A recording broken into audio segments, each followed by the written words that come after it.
So this is very exciting. This is probably the best news video I've had in a very long time. The mainstream media, which has been historically pushing liberals and for the past several years has been pushing Justin Trudeau to a point of propaganda, is now jumping ship, which means that there's likely going to be a dent in this upcoming, ongoing coalition between the NDP and the Liberals, because Jagmeet Singh is a cockroach and he doesn't want to tag along to someone who is failing. This is going to be awesome. You're going to want to stick around for the full video because there's quite a few points to cover. But before we get into it, folks, I want to encourage everyone to smash the like button and subscribe if you haven't yet already. And I hope you consider turning post notifications on so it adds a layer of insurance so you can actually be notified of upcoming videos. YouTube historically unsubscribes people and turns post notifications off. So just double check that those things are done. And, before we get into it, I also want to remind everybody that there are some awesome stickers that are available down in the description below. You got Trudeau in jail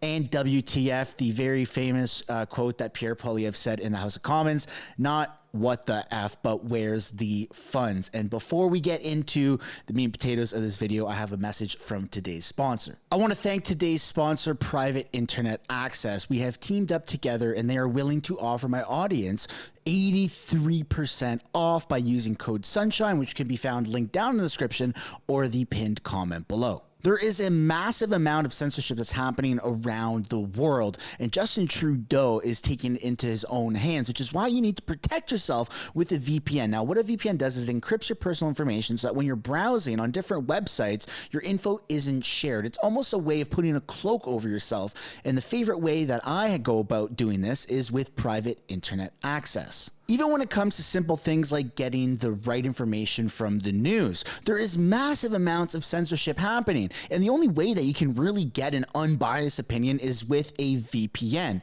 But above and beyond that, if you want to get different shows and movies on different platforms such as Netflix or Disney, and there's these geolocation restrictions, the only really way around that is with a VPN such as private internet access. Not only can you do that from a computer or a tablet, but you can also do that from your phone, which is why private internet access is the best way that I like to go about it. It's user-friendly, it's very affordable, and it's a best way of saying F you to the government. Once again, the link for private internet access and code SUNSHINE is linked down in the description or the pinned comment below. And just remember, the government doesn't want you to hide your identity, but you should take the matter into your hands. And that's why Private Internet Access and I have teamed up to offer you guys 83% off. Thank you, Private Internet Access, for sponsoring today's video. Alrighty, so we're going to take a little refresher at the polls right now. Conservatives are sitting at a projected 208 seats with a bottom line of 181 and a top end of 230. They need 170 for a majority. That is still looking very, very good. And when you scroll down to the odds of winning, 99% likelihood of the Conservatives winning and 99% likelihood of the Conservatives winning majority with a 1% minority. So all of that is looking absolutely phenomenal. Now, let's take a look at what's really getting people on board, or a big reason why people are on board with Pierre Poilievre and the Conservative Party. And then we're going to take a look at how the mainstream media is completely flipped. But these types of interviews here where Pierre Poilievre denounces the World Economic Forum is massive. Thank you. This will be the final question. Thank you. Drea Humphrey again with Rebel News. In the past several times, you have denounced the World Economic Forum, and you've made it clear to pledge that if your party forms government, you will ban your cabinet ministers from being involved with the World Economic Forum.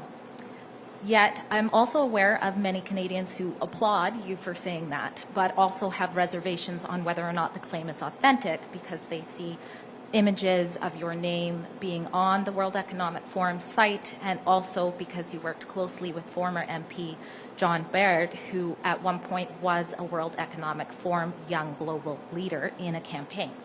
So my question for clarification purposes, for those concerned about foreign globalist organizations potentially encroaching on our nation's sovereignty, does your pledge to ban cabinet ministers from being associated with or involved with the WEF expand to those you hire as staff as well as advisors? Yes. No staff, no ministers, no MPs in my caucus will be involved whatsoever in that organization. It is a group of high-flying, high-tax, high-carbon hypocrites who all got on their private jets to fly off to a remote ski village where they talked about how working-class people should not be allowed to heat their homes or drive their pickup trucks. I'm not going to work for a group of globalist billionaires who serve their own interests at the expense of everyone else. And I'd like to specifically point out Mark Carney. Here he was celebrating the central banks who caused the inflation by printing trillions of dollars so that people like multimillionaires like him could have their asset values inflated while the purchasing power of working class people and seniors was wasted away by inflation. A massive wealth transfer from the have-nots to the have-yachts. A common-sense conservative government will bring home control of our democracy to this country, and it's not just on that issue. We will ban the IRGC to end the interference of the 700 agents that are operating in this country on behalf of the terrorist regime in Tehran, and that's according to Global News. We'll shut down foreign-controlled police stations. We will bring in a foreign influence registry.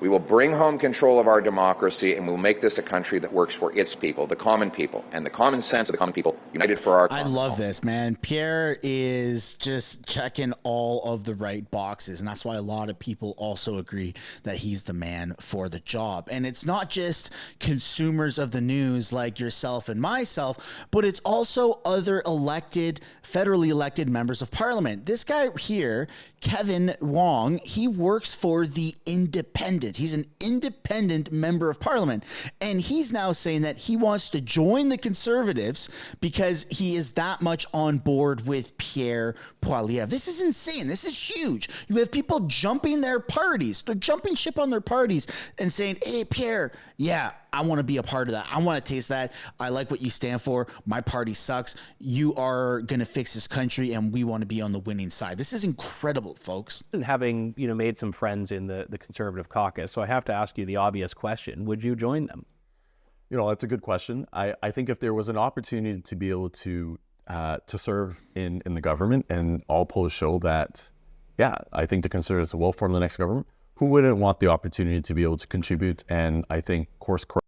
Dude, this guy is making a decision based off of the polls. He is a very, very smart individual, minus the frame that I just freezed on his face right now for a duck face. Okay, this is incredible. You have other members of parliament. He's in the House of Commons. He's one of the last people to speak during question period. He's saying, yeah, man, no, it's very obvious the Conservatives are going to win. So why aren't the Liberals actually acknowledging this? Because they're delusional, they're insane, and they're egotistical. All signs are leading to Pierre Poilievre being the next Prime Minister of Canada, unless something catastrophic happens to his health, knock on wood. But this is going to be incredible, man.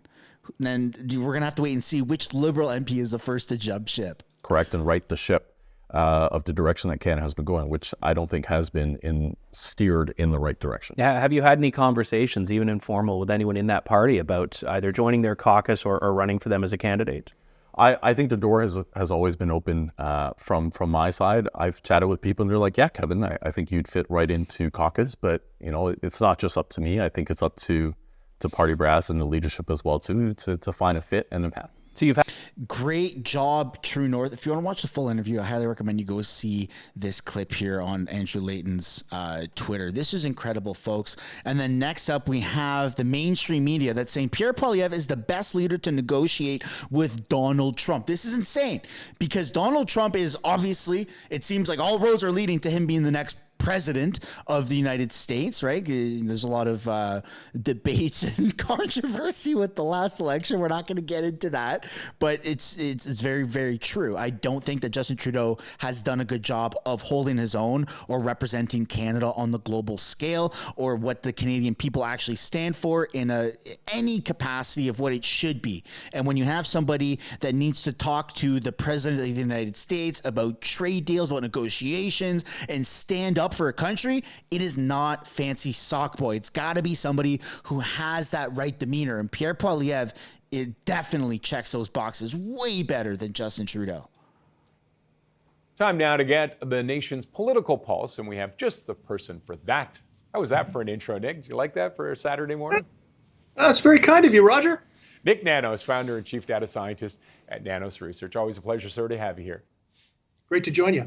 Well, let's talk about the leaders off the top. Really, there's only one leader at the top right now, and that's Pierre Poilievre. Absolutely. The thing is that when we look at that tracking, the Conservatives and Pierre Poilievre still are firmly in the driver's seat. Probably speaks to why the Liberals probably don't want an election at this particular point in time. No doubt. We have the Conservatives at 41% nationally, which keeps them still in majority territory. But, check out the Liberal and the NDP numbers. You can see that, for Trudeau, he's at 24, Singh 21. The reality is that factoring the margin of error for the survey, it's a statistical dead heat between those two. And probably speaks to the pressure that. Here's what's going to happen. Here's my opinion. The moment Jagmeet Singh, the moment his number crosses above Trudeau for more than a few weeks or a couple of months, I believe that he will call an election. Jagmeet Singh dislikes Justin Trudeau. The reason why he's continued his coalition is, unknown, other than the fact that he wants to get his pension, right? His golden pension after, a certain amount of years, very minimal amount of years for politicians to get that financial security for the rest of their life. But he's very much egotistical, and there's an ego battle between Justin Trudeau and Jagmeet Singh. The moment he crosses it, he's done. Sorry, Trudeau, you are the past. I'm teaming up with Pierre Poilievre. That's how I see it going, because their coalition doesn't really provide much substance other than just blocking the Conservatives. But if that's no longer an option, Jagmeet Singh is going to go to the path of least resistance, and the NDP is going to have no choice if they want any say in anything whatsoever, and they're going to suck up to the Conservatives, and they're going to suck up to Pierre Poilievre. That's my opinion, but I'd love to know what you guys think down below in the comments. Let's continue this this mainstream media analysis. I can't believe that the mainstream media is jumping ship and going, Pierre Poilievre is going to win, and yada, yada, yada. They're finally breaking the shackles of denial. It's incredible.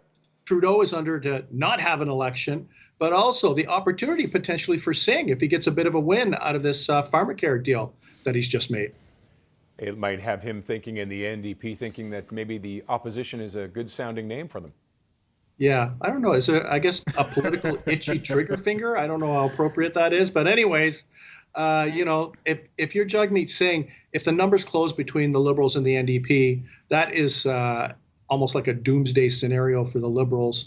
Yeah. Also a big opportunity, not just for Pierre Poilievre, but for Jagmeet Singh at the same time. Because if you remember, Roger, in the olden days when the New Democrats were the opposition, this type of situation where the New Democrats were very competitive and pulled up with the Liberals and then eventually surpassed the Liberals, put Jack Layton and Tom Mulcair in the official opposition seat. This is the unfortunate reality of politics, where specifically with politicians, is they choose the path of least resistance, at least the ones that have no integrity and no self-worth and no value. And if that sounds like Jagmeet Singh, you would be more than correct. You'd be hitting the nail exactly on the head. He's going to jump ship with Justin Trudeau the moment he gains more popularity. And every day that goes on, the Liberals are losing more and more supporters. And that's being diversified between the Conservatives and the NDP. And the moment that continues to snowball into something where now the NDP has more popularity, bye-bye Trudeau, bye-bye. It's very incredible. We're living in a very interesting time for politics here in Canada. It's very exciting. It's also a little nerdy, but it's also very exciting. Finally, we have Breakfast Television, a very liberal, extremely liberal outlet that says, look out, our hosts' honest thoughts on Pierre Poilievre's recent comments. See what they have to say. So Canada's federal political situation. Pierre Poilievre and the... By the way, if a man sits like this, take what they say with a grain of salt. Again, this is a liberal media outlet. You can tell by the way he sits. Sorry, the way they sit. It's Canada. Don't assume. And the Conservatives have been sitting pretty easy here for a while, and depending on the poll that you look at, reputable polls in this country, the Conservatives are anywhere from 15 to 20 points up. If avocado toast was a person, story, it would come in this form. Trudeau and the Liberals have a long way to go. This is just a latest example. This is a Nanos research poll. 17-point lead for Pierre Poilievre and the federal Conservatives. Now, again, we're not looking at an election till October of 2025-ish. That's kind of the time frame. But yesterday was a very interesting day because Pierre Poilievre, in the media availability, kind of let it fly. And we haven't seen this from the Conservative leader in a bit. Here is a synopsis of what was said yesterday. Pierre Poilievre is against impending legislation that would combat hate speech, terrorist content, and violent material online. The bill isn't even written yet, but he went after Trudeau for that. He also said Trudeau is not the leader to introduce this legislation because he wore blackface and racist costumes in the past. Poilievre went on to say he is against transgender women in female bathrooms, changing rooms, and in sports. Also, he said Trudeau should stay out of New Brunswick provincial legislation that would no longer protect 2S LGBTQ plus students in school. So there are a lot of very important issues here that he made a decision on publicly, Tam, and there were also just pot shots towards Justin Trudeau. Now, yeah, it's not hard to take those pot shots. And here's the layout of what's happening in Canada. Around the world, you're seeing a woke plague that's taking over. And I'm not going to get into the specifics because chances are you already know what I'm talking about. And this has been doubled down. It's almost like Mr. Beast came to Canada, or the ideology of Mr. Beast came to Canada and says, double it and give it to Canada. We're getting hit with wokeness everywhere, and it's horrible. It's plaguing the next generation's life. It's plaguing their minds, and you're going to have a whole new generation of people that are going to grow up to think that all of these woke policies is the way that life has been, and the way that our life is right now is like boomer mentality. Like, oh no, you can't do that. That's old school. That's yada, yada, yada. We need to put an end to this. We need to nip it in the butt now, or there's almost a point of no return, and Canada will be a liberal safe haven where you have wokeness just everywhere in the streets. It's very important that people in Canada, people around the world, but specifically in Canada, are becoming more and more politically aware. And the best way to do that, folks, the best way I can think of is by liking these types of videos and sharing them out, because you got normies out there that just don't care about politics, right? Your average John Smith or Joe Smith, whatever, who doesn't care, he doesn't even know who Pierre Poilievre might be. But if he comes across a clip of Justin Trudeau saying a bunch of stupid things, or Justin Trudeau wearing blackface, or the mainstream media turning against Justin Trudeau, that's when you're really going to start to flip the switch, and there's going to be more people that are voting Conservative, because there's a lot of people in Canada that don't care to vote, that don't want to vote. They just don't care about politics because it doesn't affect me. It doesn't affect me day to day. But then they go swipe their card at the grocery store, they go buy a car, they try and get a mortgage, all of a sudden it affects them. So it starts at the top and it trickles down, and shit rolls downhill. And I got some bad news, folks. We're at the bottom of that hill. So we got to do our best to try and educate everybody in the most peaceful way, sharing videos, talking to friends and family, having simple conversations about this stuff, because we have a real opportunity to make a difference. There is a good road ahead between now and the next election. And if an election is called very, very soon, even better, because the Conservatives have such a massive lead over everybody else right now. But there's a lot of time between now and the next election, a lot of unknown factors. And it just seems like every time Justin Trudeau opens his mouth or makes a public appearance that he's only hurting himself, which is good. But we don't know what's going to happen between now and then. That's why we have to educate people, and we gotta stay in the mix. We got to stay aware of what is going on. So I'm going to say it one more time, folks. I hope that you have enjoyed this video. I hope you drop a like. I hope you're subscribed. I hope you've considered turning post notifications on so you can actually be notified of these types of videos. And I will see you all in the next one, as well as thank you, Private Internet Access, for sponsoring this video. Bye for now, everybody.